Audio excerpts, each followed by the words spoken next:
don't do it, I don't get back to them, and they're stuck. Maybe their client or their life situation is making it like a very big problem that I'm not getting back to them or doing what they want. But then it's like I have other incoming requests and I'm processing those, or I have other people in that same position, and then I'm like torn between them, and then it's like, who do I focus attention on, and who do I, and then how do I explain what I'm doing and how to get back to them? And this is the situation I ended up in, like completely in the context of the school project, and so in 2010, and so it's like that kind of led to this sort of like complex chain of events that have led to where I'm at now. But it's like the school project was this thing where it's like information technology, it's behavior tracking technology, so it also gets into the whole question of grades, schools, education, and ultimately this whole topic brings up a lot of important questions that tie into the things I was talking about earlier on in this discussion, like including how do you interpret behavior and how do you figure out what someone's about, and then again it goes back into this both sort of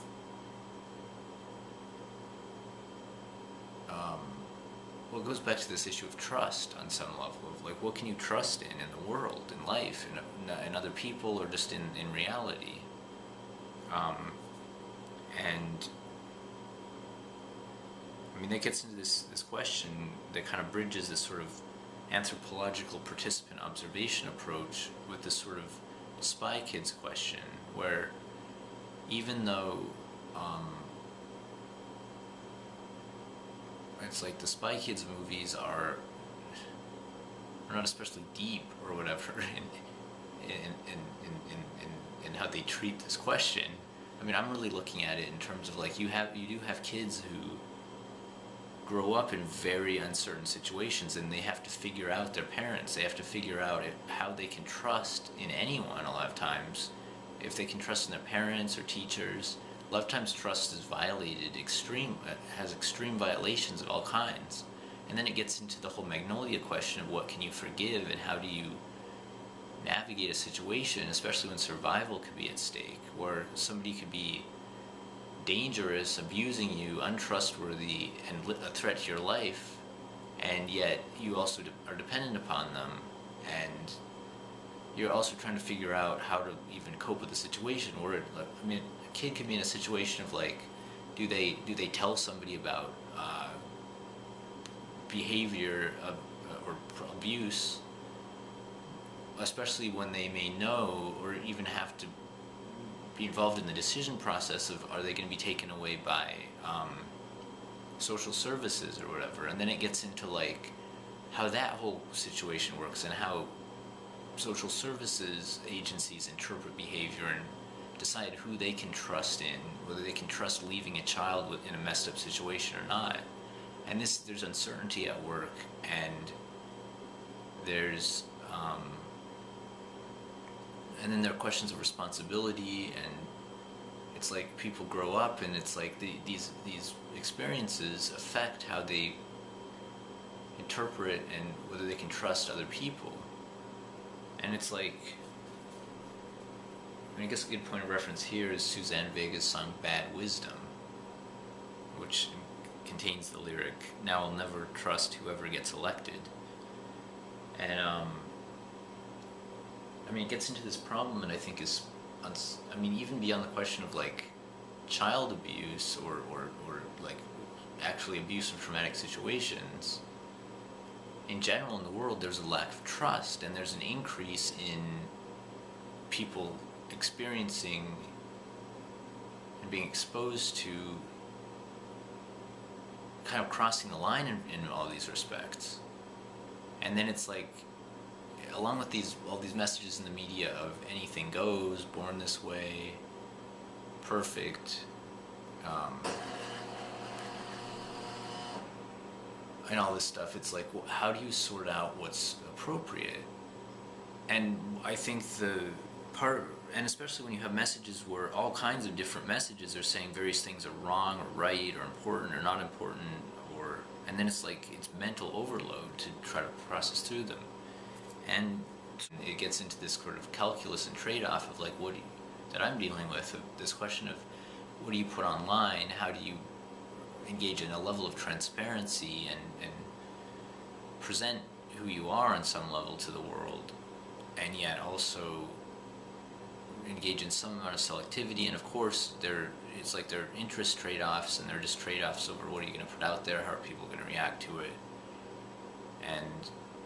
implicitly this does tie into like figuring out what the implications are going to be for you or other people you care about or other people in general.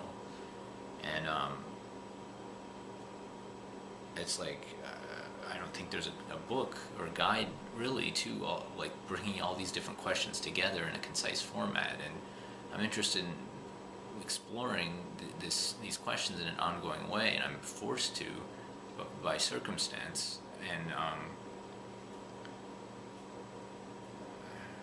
And that goes back into kind of how to address this web thing, and it kind of ties back into this question of creating an art and technology company that can make money, and it ties into the question of what is the relationship between art and information technology, and the whole world of information, which on some level ties into the quantum world and everything, and just kind of how, and not to mention the neural nature of the brain and so on. So, and then again, it comes back to this question of like, in terms of replying to Marcello, it's like, what do I say? And that ties into this whole question of how I'm interpreted by other people in general. Like, what do I say, and how do I get out of this problem of being interpreted as just like mentally ill, potentially, which is a challenge faced by, for example, Nash, and misdepicted in ways in the movie A Beautiful Mind. And it's faced by a lot of people where there are these superficial assumptions about psychological truths, basically, based on this sort of DSM approach to psychiatry, like, oh, you have schizophrenia, or you have this, or you have this personality disorder, and then that's that. You're a narcissist, or you have schizotypal personality disorder, or you have these 5 personality disorders, or you're bipolar, or whatever. And it's like, these are not, these approaches to categorizing people, which tie into how insurance operates, often don't really address these fundamental questions about human nature. And this ties into the economy as a whole, how people hook up with work that's appropriate to them, ties into how people can use art and information to empower themselves, and also learn and how to grapple with these questions of power, where one is faced with trade-offs that impact other people's entire lives, or at least one feels like that. And again, this goes back to with the school project. I really felt like the entire, and this may have been all in my head or something, but I really felt like, and I was receiving sort of like social signals that like the entire, and emails, that like the entire world of the school was dependent on me, or Sympadia. And this gets into also just consciousness of one's impact on other people, like that one's engaging in the services of. And I mean, this is something I'd like to address in a web series, and it's like, I don't know, I think Richie and his story kind of ties into all this stuff too, on a lot of levels, and then ties into the whole question of substance abuse, and back to Magnolia, and then also the whole sort of film as a degree kind of a thing. But then that gets into this whole question of, it's like I have this process I'm engaging in, I think I'm getting somewhere on it, I'm learning, but then it's like, how do I, or other people who might also engage in this sort of trying to figure out the world process, how do you get certified in that, or how do you translate that into the equivalent of a resume, or some way to like hook up with work? and establish a degree of credibility to tie back into this doctor of degrees concept.